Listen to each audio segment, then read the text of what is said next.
എല്ലാവർക്കും നമസ്കാരം. ഇന്ന് കുറച്ച് സെക്കൻഡ് സ്റ്റെഡും നോസ്പിൻ്റെ 18 കാരറ്റിൻ്റെ വരുന്ന ഐറ്റംസ് ആണ് കേട്ടോ. 18 കാരറ്റിൽ വരുന്ന സെക്കൻഡ് സ്റ്റെഡ് നോസ്പിൻ. ഇത് പല ടൈപ്പിലും ഉണ്ട് കേട്ടോ. സിംഗിൾ സ്റ്റോൺ ഉണ്ട്, ഒരു 2-3 സ്റ്റോൺ വെച്ചിട്ടുണ്ട്, പിന്നെ ഒരു 9 സ്റ്റോൺ വെച്ചിട്ടുണ്ട്, ജെയ്റ്റപ്പ് ഉണ്ട്. ഇതിൻ്റെ ഒരു പ്രത്യേകത എന്ന് വെച്ചാൽ ഡയമണ്ടും ഈ സെർക്കോൺ എന്ന് പറയുന്ന സ്റ്റോണും രണ്ടും കൂടി അടുത്ത് വെച്ച് കഴിഞ്ഞാൽ ഏതാണ് ഡയമണ്ട് എന്ന് തിരിച്ചറിയാൻ പറ്റില്ല. ആ രീതിയിലാണ് അതിൻ്റെ മേക്കിംഗ്. നല്ല രസമുണ്ട് കേട്ടോ. ഇത് ജെ ടൈപ്പാണ്. ഇത് അതിൻ്റെ റൗണ്ട് ടൈപ്പിൽ ഫ്ലവർ ടൈപ്പും സിംഗിൾ സ്റ്റോണും എല്ലാം കൂടി വെച്ചിട്ട് വരുന്നതാണ്.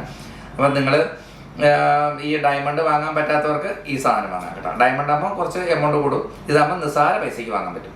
അതാണ് ഞങ്ങളുടെ ഒരു പ്രത്യേകത. അപ്പോൾ തീർച്ചയായിട്ടും നിങ്ങൾ കാണാത്തവർ കാണുകയും ഇത് മറ്റുള്ളവർക്ക് ഷെയർ ചെയ്യും. പിന്നെ ഞങ്ങളുടെ ആഡിയോ ഓഫർ നടന്നുകൊണ്ടിരിക്കുകയാണ് കേട്ടോ. എല്ലാം ഹോൾസെയിൽ റേറ്റാണ്. ഏത് സാധനം എടുത്താലും ഹോൾസെയിലാണ്. നിങ്ങൾക്ക് അതിനൊരു വിഷമം വേണ്ട. ഞങ്ങളുടെ വാർഷികം ഉടനെ വരാൻ പോകുന്നുണ്ട്. അപ്പോൾ തീർച്ചയായിട്ടും അതൊക്കെ നിങ്ങൾ അനൗൺസ്മെൻറ്റ് ചെയ്യും. തീർച്ചയായിട്ടും നിങ്ങൾ വരും എന്നുള്ള പ്രതീക്ഷയോടുകൂടി അടുത്ത വീഡിയോ കാണുമ്പോൾ നന്ദി, നമസ്കാരം.